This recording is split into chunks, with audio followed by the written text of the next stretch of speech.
Assalamualaikum warahmatullahi wabarakatuh. Bertemu kembali dengan saya Tino. Nah, ini anak-anak sekalian, saya mau memberitahu tentang program terbaru kita, yaitu program jam besi atau jam belajar siswa. Ini terkait dengan anak-anak yang kurang tertib dalam mengumpulkan tugas, dan beberapa waktu yang lalu tidak mudah paham, harus berkali-kali dalam pembelajaran.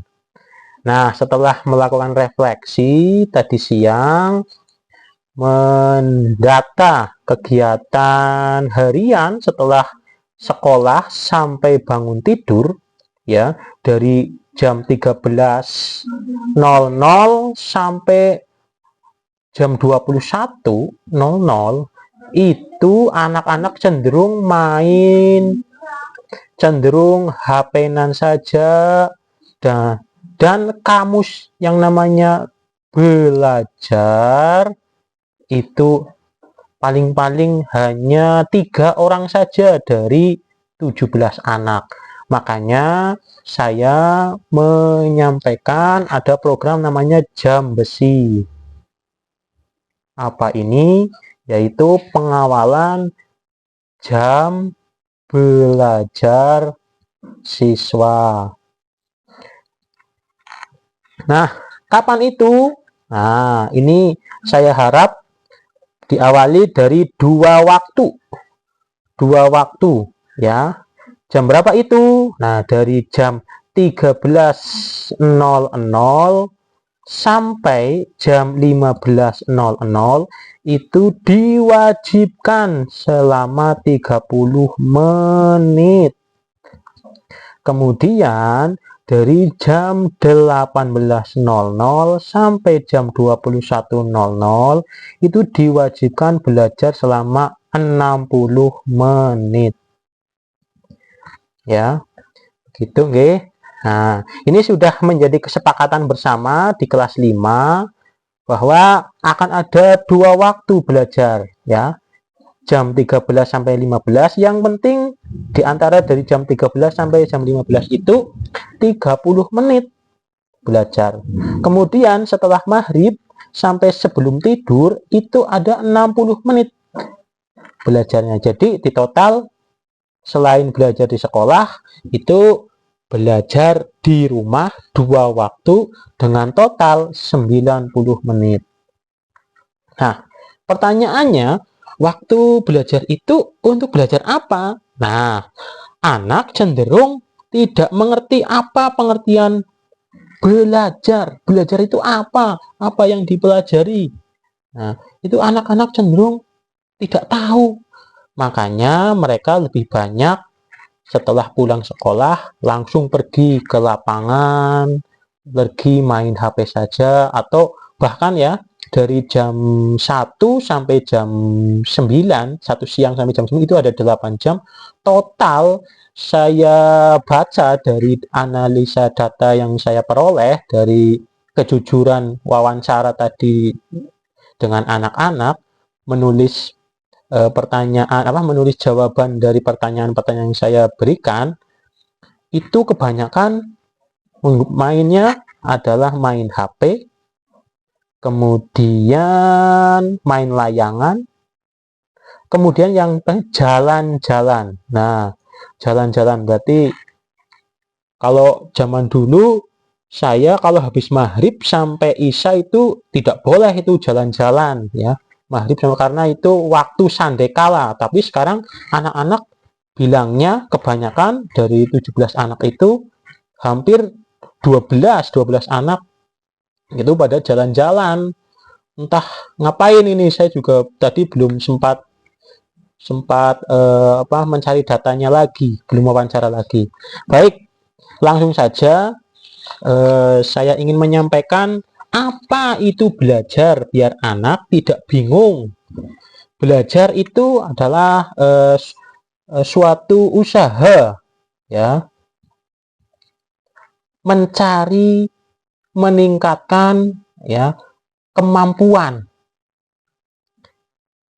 Nah, kemampuannya itu banyak. Nah, kemampuan baik kemampuan secara fisik, kemampuan secara pikir, ya, itu semuanya adalah belajar. Nah, bentuk belajar, nah ya, itu ada banyak, ya. Kalau kita di akademik, arahnya ke akademik, itu yang pertama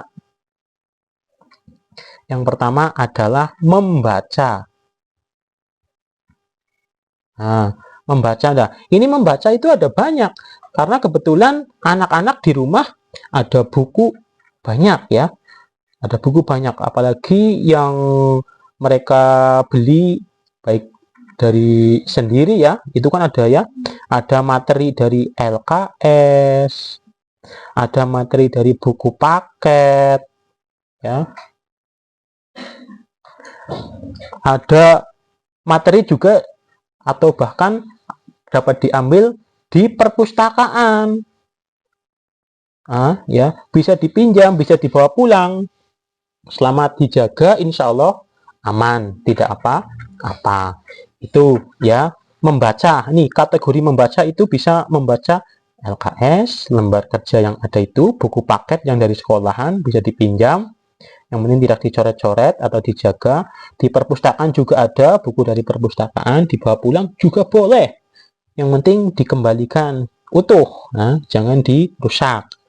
Kemudian, nah, bentuk belajar yang selanjutnya, yang kedua adalah mengerjakan soal. Nah, karena kita ini bicara tentang akademik, nah, kemampuan akademik, jadi kemampuan kompetensinya, kemampuan meningkatkan alam pikir kita, ya, pikir anak biar bisa cepat berpikir, berkreasi, berinovasi. Nah, ini kita arahkan untuk mengerjakan soal. Nah, soal yang mana? Nah, ini yang pertama itu dari LKS, jelas ada ya, dari LKS-nya. Terus yang kedua dari PR. Nah, ini terkait dengan PR, ini wajib ya, wajib karena ini terkait dengan kesepakatan. Ketika ada anak sudah disepakati untuk mengumpulkan PR-nya di hari Selasa.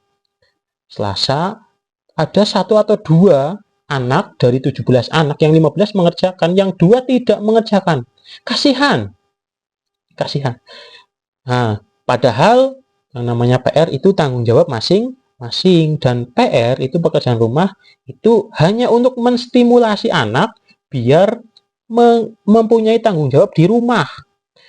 Soal hasil biarkan, insya Allah saya melihat prosesnya.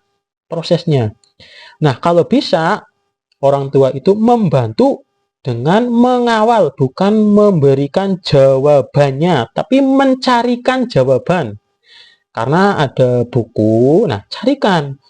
Paling tidak, ini di halaman ini coba baca dulu, baru ini jawabannya kamu cari di halaman ini. Contohnya seperti itu, di halaman. Karena kebanyakan anak-anak mengerjakan soalnya itu tidak membaca materinya, sehingga banyak sekali yang salah. Itu pun lebih baik daripada yang tidak mengerjakan. Nah, kami menghargai siapa saja yang mengerjakan dengan baik. Kalau ada niat mengerjakan dengan baik, insya Allah anak itu akan berusaha mengerjakan dengan baik. Dengan cara apa? Membaca materinya terlebih dahulu, kemudian mengerjakan sesuai materi yang dia baca. Jadi tidak asal-asalan. Kemudian untuk mengerjakan soal ini, nah kalau ini LKS sudah habis, umpamanya tidak ada PR, nah ini bisa anak itu membuat pertanyaan sendiri. Ya, pertanyaan sendiri. Dijawab sendiri. Nah, ini juga bisa. Jadi tidak ada masalah. Nah, karena ini prosesnya dalam tahap untuk belajar. Atau minta bantuan kepada yang lebih tua. Bisa minta bantuan kakak, orang tua, pokoknya yang lebih dewasa, atau bahkan kalau memang belajar dengan teman, saling memberikan soal. Ya, kalau sama teman saling memberikan soal, membuat pertanyaan ya dari orang lain ya. Nah, saling mengoreksi, saling menghargai. Nah, ini wujud. Nah, ini di sini akan ketemu kolaborasinya, ada kerjasama antar teman, kolaborasi dengan orang tua, kolaborasi dengan yang lebih dewasa. Ini bentuk belajarnya. Pertama membaca, yang kedua mengerjakan soal. Kemudian bentuk yang ketiga itu adalah menulis. Jenis belajar itu yang ketiga adalah menulis. Menulis apa? Nah, di sini ada nulis cerita. Cerita ini bisa cerita pendek, cerita panjang, novel, bahkan buku diary juga boleh. Atau menulis tentang diri sendiri. Ya. Jadi tidak masalah. Nah, kalau memang dia punya kemampuan dalam menulis puisi juga boleh. Kalau dia pintar dalam lagu, menulis lagu juga boleh. Ya. Kalau dia pintar dalam menulis komik juga boleh. Itu termasuk bentuk belajar karena menaikkan kemampuan dirinya. Belajar adalah menaikkan kemampuan. Walaupun sedikit demi sedikit, tidak apa-apa. Nah, ini ya. Jadi banyak jenisnya nih.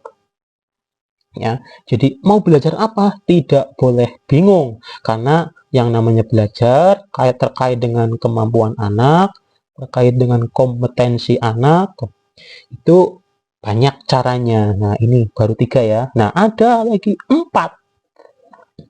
Nah, yang nomor 4 itu apa? Jenis belajarnya itu menggambar.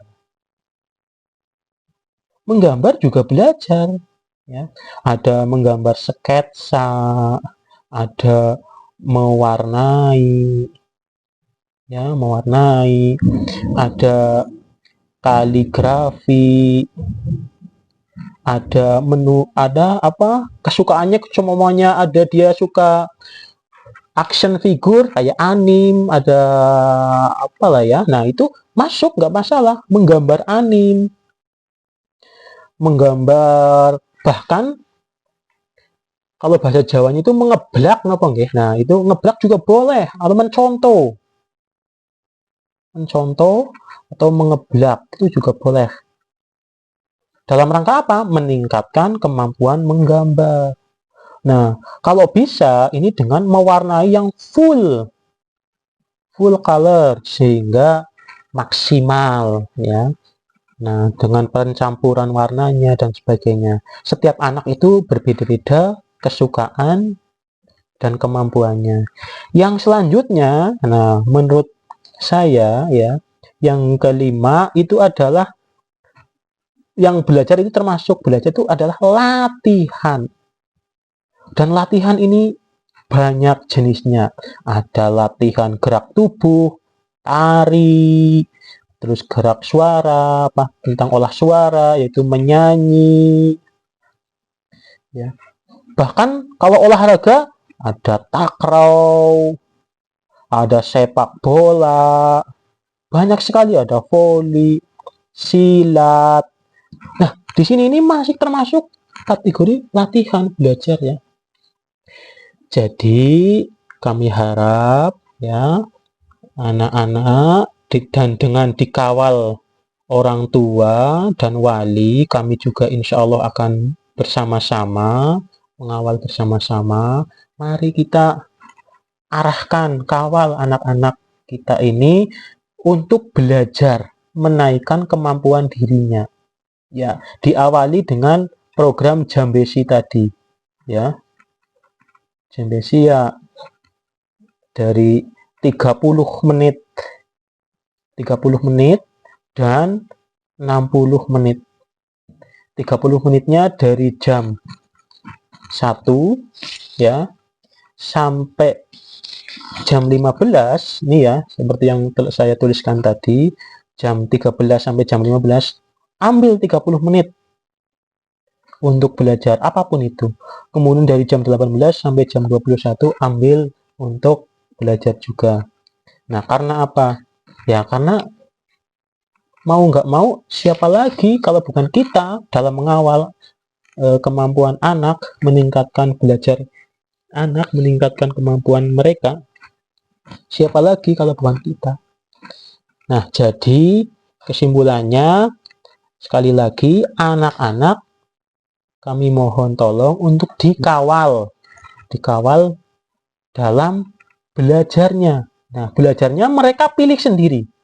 Bisa mengambil yang nomor 1 terkait dengan membaca, atau nomor 2 terkait dengan mengerjakan soal, atau nomor 3 yang menulis, atau nomor 4 tentang menggambar, atau nomor 5 tentang latihan.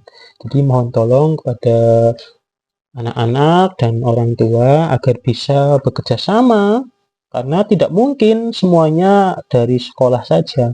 Sekolah hanya bertemu dari jam 7 sampai jam 1, itu pun sudah sangat maksimal sekali ya. Jadi semuanya dari rumah, dari keluarga. Mohon tolong bersama-sama. Mari. Demikian yang dapat kami sampaikan ini dalam rangka kebaikan kita bersama. Saya akhiri. Wassalamualaikum warahmatullahi wabarakatuh. Terima kasih.